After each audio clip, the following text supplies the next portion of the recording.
Hello everybody, hope everything is going well. Welcome to week 4. Hope everything is going good as far as your class loads are going, and hope everybody enjoyed conference.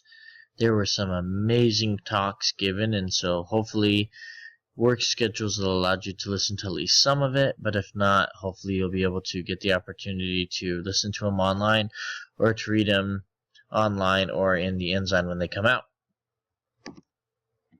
So I want to go over a couple of things before I kind of start outlining this week. First thing, we're almost a third of the way there, so keep it up. Once this week is done, next week is week 5, and there's only, I believe, 14 weeks in the semester, so yeah, we're almost a third of the way done, so keep up the good work.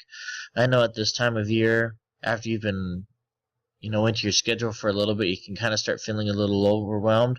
I just want to encourage you, just keep up the good work because you're almost a third of the way done with it.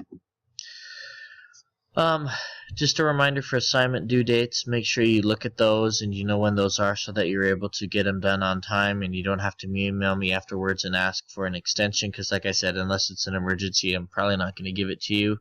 And this week was really good for that, so I think everybody's kind of starting to figure out iLearn. We also begin discussion boards this week for a couple of different things. We're going to be sharing a summary of the article that we're looking at for our research paper, and we're also going to be analyzing a clip from a Seinfeld episode. So let me just talk a little bit about discussion boards. Number one, I know they are not like having an in-class discussion. There's no way we could replicate that in a discussion board. So please don't go in feeling like this is going to go like an in-class discussion, even though they're called discussion boards. I think that's a little bit of an incorrect title because you're essentially going to make a post that other people are going to be able to comment on. So here's really what I'm looking for with discussion boards. Definitely follow the protocol, which is, I believe, for both assignments you need to post, and then you need to, I believe in one of them, respond to 2 people and another one respond to another person. Here's the thing. When you post, please make it substantive. Don't write just one sentence and call it good.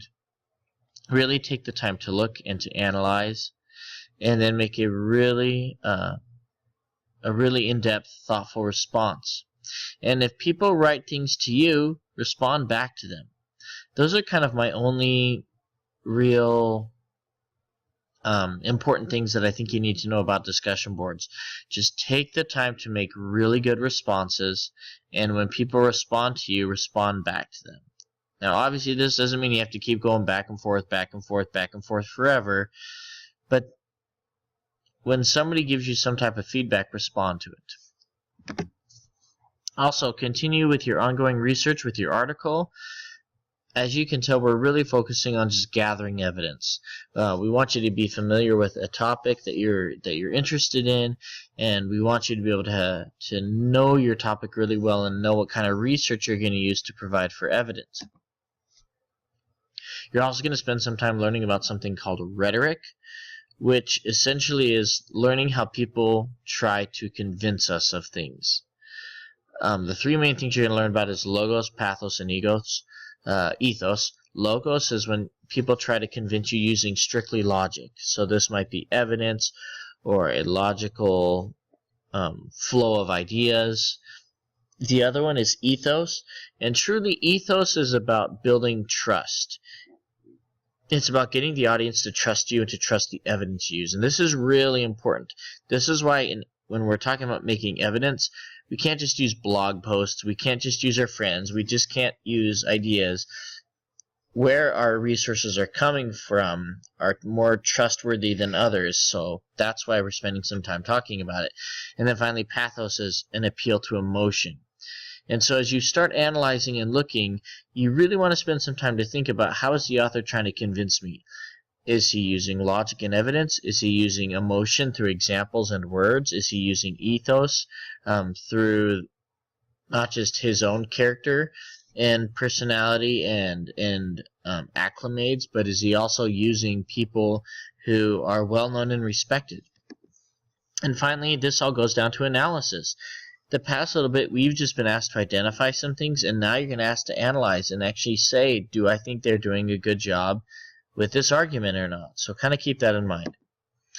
I'm also giving you some feedback. Please take the time to read the feedback. Now, I can tell you this week from me, you're going to be getting a lot of things back. I think when I looked at it, once I finish my grading on Wednesday, you're going to get 4 things back from me, and then by the time Saturday hits, another 2.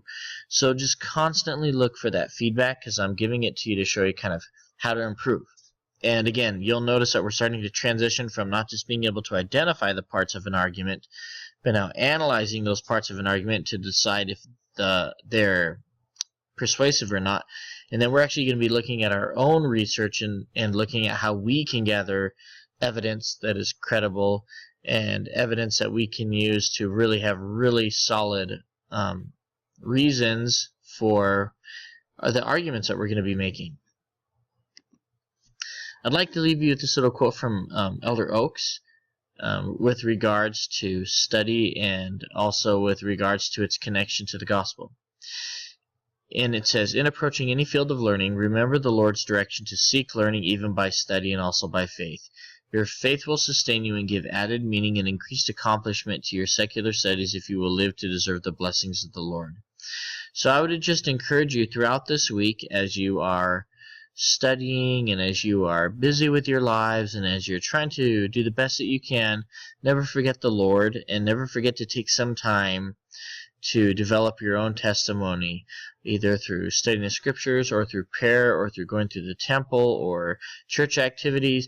Take some time, because I can promise you that when you do that, the Lord will bless you to be successful in your studies. Again, as always, if you have any questions, email me, and have a great week. We'll talk to you guys later. Bye.